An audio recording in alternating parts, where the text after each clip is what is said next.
नमस्कार।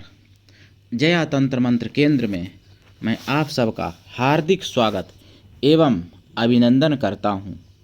मेरे प्रिय भाई बहनों, मैंने आपसे बहुत पहले कई बार वादा किया है कि मैं अपने सनातन धर्म के, हिंदू धर्म के तीज त्यौहार के बारे में भी आपको जानकारी दूंगा और व्रतों के बारे में भी जानकारी दूंगा, आयुर्वैदिक ज्ञान भी दूंगा, ज्योतिष शास्त्र का भी ज्ञान दूंगा और रतन रुद्राक्ष से संबंधित भी ज्ञान दूंगा, भजन कीर्तन सत्संग का भी ज्ञान दूंगा और तंत्र मंत्र से संबंधित सिद्धि साधनाएं भी सिखाऊंगा आप सबको। ऐसा मैंने आप सबसे वादा किया है। तो आज मैं आपके लिए लाया हूँ रामनवमी की जानकारी। रामनवमी आधे चैत, यानी चैत में शुक्ल पक्ष में जो नवमी होती है, उसी दिन भगवान राम का जन्म हुआ था। भगवान कृष्ण का रात के 12 बजे हुआ था, लेकिन भगवान राम का जन्म दिन के 12 बजे हुआ है। भगवान राम का जन्म दिन के 12 बजे। तो रामनवमी व्रत भी कुछ लोग रहते हैं। हालांकि वैसे तो नवदुर्गा व्रत होता ही है लोगों का, लेकिन जो नवदुर्गा नहीं भी रहते हैं तो भी रामनवमी उनको रहना चाहिए और रामनवमी मनाना चाहिए। रामनवमी अपने हिंदू धर्म का, सनातन धर्म का, और बल्कि राम तो सभी के हैं, अन्य धर्मों के भी राम है, लेकिन लोग मानते नहीं हैं, वो भूल है उनकी। तो यानी संपूर्ण मानव समाज के भगवान राम और उनका जन्म दिवस रामनवमी को होता है। रामनवमी को आप व्रत कैसे रहें? दोपहर 12 बजे तक, यानी दिन के 12 बजे तक व्रत रहें, कुछ भी ना खाएं।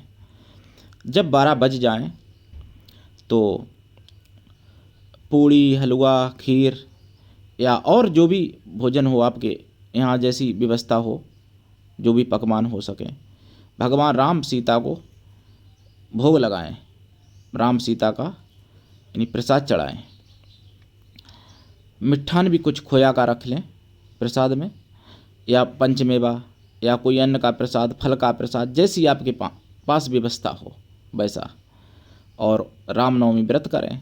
साल में एक बार जैसे जन्माष्टमी होता है, इसी तरीके से साल में एक बार रामनवमी व्रत भी रहना चाहिए और प्रत्येक मानव को रहना चाहिए। और मानवों में भी जो अपने को हिंदू समझते हैं या जो अपने को हिंदू कहलाते हैं या जो सनातन धर्म का अनुयायी अपने को मानते हैं, उनको तो रामनवमी व्रत रहना ही चाहिए।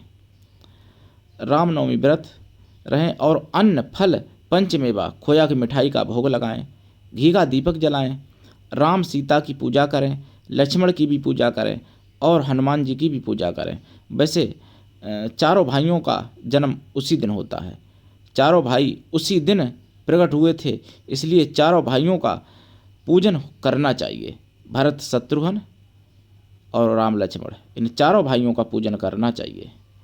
और शक्ति के बिना देव नहीं, इसलिए राम के साथ सीता और भरत के साथ मांडवी और लक्ष्मण के साथ उर्मिला और शत्रुघ्न के साथ सुरथ। अगर इतना ना कर सको तो राम, लक्ष्मण, भरत, शत्रुघ्न का तो पूजन कर ही दो। अगर इतना भी नहीं कर सकते तो राम, लक्ष्मण, सीता का तो कर ही दो, हनुमान तो साथ में रहेंगे ही। और अगर इतना भी नहीं कर सकते तो सीता राम का तो पूजन कर ही दो। मेरे भाई बहनों, रामनवमी की मैं आप सबको ढेरों शुभकामनाएं देता हूं और रामनवमी के बारे में आपको जानकारी देता हूं। यदि हो सके तो रामनवमी के दिन दोपहर 12 बजे भगवान राम का मंत्र भी जपें। वैसे वैष्णव लोग जो हैं गुरुमंत्र के रूप में भी इस मंत्र को देते हैं, और ये मंत्र वैसे षटाक्षरी मंत्र है, राग रामायण नमः, लेकिन ओम लगा देना चाहिए, क्योंकि बिना ओम का कोई भी मंत्र, ऐसे मान लो बिना सिर का मंत्र, यानी ओम जो है मंत्रों का सिर है, तो ओम लगा देना चाहिए। तो ओम लगा के ये मंत्र 7 अक्षर का बन जाएगा, ओम राग रामाय नमः। इस मंत्र का जाप भी करें। अगर रामनवमी के दिन करते हैं बहुत अच्छी बात, अगर उसी दिन से शुरू करके यानी प्रारंभ करके और आप हमेशा करते रहते हैं ये मंत्र, तो बहुत अच्छी बात है, सोने में सुहागा। फिर तो अगर इस मंत्र को आप सिद्ध करना चाहें तो कैसे करें? पीले आसन पर उत्तर दिशा की तरफ मुख करके बैठ जाएं। घी का दीपक जला लें। पंचमेवा और फल, मिष्ठान, अन्न आदि का प्रसाद रख लें। फिर तुलसी की माला से इस मंत्र का जाप करें, ओम रांग रामाय नमः। और भोग जब लगाएंगे तो उसमें तुलसी का पत्र अवश्य रख लें, क्योंकि बिना तुलसी के भगवान भोजन स्वीकार नहीं करते। तो तुलसी की माला से जपें और इस मंत्र का जाप 14 लाख, अगर इतना ना कर सकें तो 7 लाख कर दें। 7,77,700 बार कर दें जाप। और उस जाप का दशांश हवन कर दें। दशांश हवन का दशांश मार्जन कर दें, तर्पण कर दें। और तर्पण का दशांश मार्जन कर दें। और मार्जन का दशांश ब्राह्मणों को भोजन करा दें, या साधुओं को भोजन करा दें, या ब्राह्मणों को भोजन करा दें, या फिर कन्याओं को भोजन करा दें। तो ये मंत्र सिद्ध हो जाएगा। फिर आप किसी के दुख मुसीबत में या अपने लिए दुख मुसीबत में इस मंत्र का अगर प्रयोग करेंगे तो ये मंत्र पूर्ण लाभ देगा। और मंत्र परोपकार की भावना से सिद्ध करें, निश्चित सिद्ध होगा। फिर भी इस मंत्र की पूर्ण जानकारी मुझसे अवश्य ले लें। मेरा मोबाइल नंबर है 93 05 63 71 73। मेरे प्रिय भाई बहनों, आप किसी भी प्रकार की तंत्र मंत्र से संबंधित कोई भी सिद्धि साधना सीखने के लिए या तंत्र मंत्र से संबंधित कोई भी सामग्री प्राप्त करने के लिए मुझसे अवश्य फ़ोन कर सकते हैं। और यदि आप चाहते हैं कि मैं मानव मात्र का भला करूं, तो आप मेरे संगठन से जुड़िए। मेरा संगठन है कृष्णा दल, जिसका मैं राष्ट्रीय अध्यक्ष हूं। आप कृष्णा दल के सदस्य बने। यदि आप में योग्यता हुई तो मैं आपको अपने संगठन में पदाधिकारी भी बनाऊंगा। अगर आप अध्यात्मवादी हैं या मानव समाज का भला करना चाहते हैं तो आप मुझसे अवश्य जुड़ें। आप किसी भी देश में रहते हैं, किसी भी जाति धर्म से मिलान करते हैं, विश्व के किसी भी कोने में हैं, कोई दिक्कत नहीं। मेरे द्वारा आप लाभ उठा सकते हैं। किसी भी प्रकार की सिद्धि साधना तंत्र मंत्र से संबंधित मुझसे सीख सकते हैं और मुझसे जुड़ सकते हैं।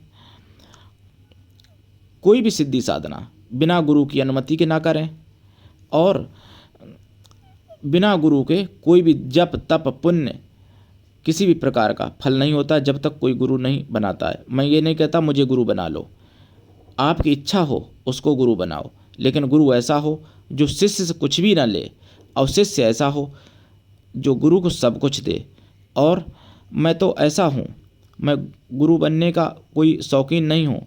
मैं तो कहता हूँ कि जिसका कोई नहीं मैं उसका हूँ, जिसका कोई नहीं मैं उसका हूँ। अगर आपको किसी भी प्रकार का सच्चा प्रेम चाहिए, भाई बहन का, पति का, पत्नी का, बेटा का, माता का, पिता का, बेटी का, या दोस्त का, किसी भी प्रकार का अगर आपको सच्चा प्रेम चाहिए तो मैं दिलवाने की, सच्चा प्रेम दिलवाने की गारंटी लेता हूँ। आप मुझसे जुड़िए तो एक बार, मुझे आजमाइए तो। मेरे प्रिय भाई बहनों, राम की मैंने साधना बता दी। राम की साधना करें, रामनवमी मनाएं 2021। और 21 अप्रैल को रामनवमी ये पर्व पड़ रहा है। बुधवार है। बुधवार को भगवान कृष्ण का जन्म हुआ था और राम का जन्म मंगलवार के दिन हुआ था।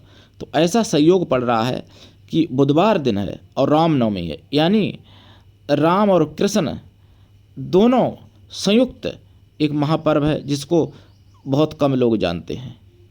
मंगलवार की रामनवमी उत्तम है, बहुत उत्तम है, लेकिन अगर बुधवार की रामनवमी पड़ जाती है तो ऐसे मान लो कि सर्वोत्तम है, क्योंकि राम भक्तों के लिए भी और कृष्ण भक्तों के लिए भी यह बहुत ही अच्छा पर्व है। लोग जन्माष्टमी जानते हैं, कृष्ण का जन्म हुआ था, लेकिन दिन बहुत कम लोग जानते हैं, जबकि भगवान कृष्ण का जन्म बुधवार के दिन हुआ। और लोग जानते हैं रामनवमी का जन्म राम भगवान को हुआ, लेकिन राम भगवान का जन्म दिन मंगलवार के दिन हुआ था। जन्मदिन मंगलवार है, तिथि नवमी थी। तो मेरे प्रिय भाई बहनों, बुधवार रामनवमी है और इस दिन अगर आप कोई भी उपाय करते हैं, तो इससे बुद्धि भी बढ़ सकती है। बहुत कुछ उपाय हैं जो मैं छोटे से वीडियो में नहीं बता सकता। और मेरे प्रिय भाई बहनों, नवरात्रे में मुझसे बात नहीं होगी, 2-4 दिन बाद मुझसे बात हो सकती है। किसी भी प्रकार की तंत्र मंत्र से संबंधित कोई भी सिद्धि साधना सीखने के लिए और मुझसे जुड़ने के लिए आप मुझसे फ़ोन करें। मैं व्यस्त रहता हूं अधिक, क्योंकि मेरा संगठन है, पहली बात कृष्णा दल, जिसका मैं राष्ट्रीय अध्यक्ष हूँ। दूसरी बात, मैं पूरी रात तपस्या करता हूँ, रात में सोता नहीं हूँ 1 मिनट को भी। दिन में सोता भी हूँ, दिन में भोजन भी है, और दिन में आप लोगों से बात भी करना होता है। तो इसलिए एक बार फ़ोन ना उठे तो निराश ना हो, 1-1, 2-2 घंटे पर फ़ोन लगा के देखते रहें, बात हो जाए। और ये ज़रूरी है, ये गारंटी है कि जो भी आपकी समस्या होगी,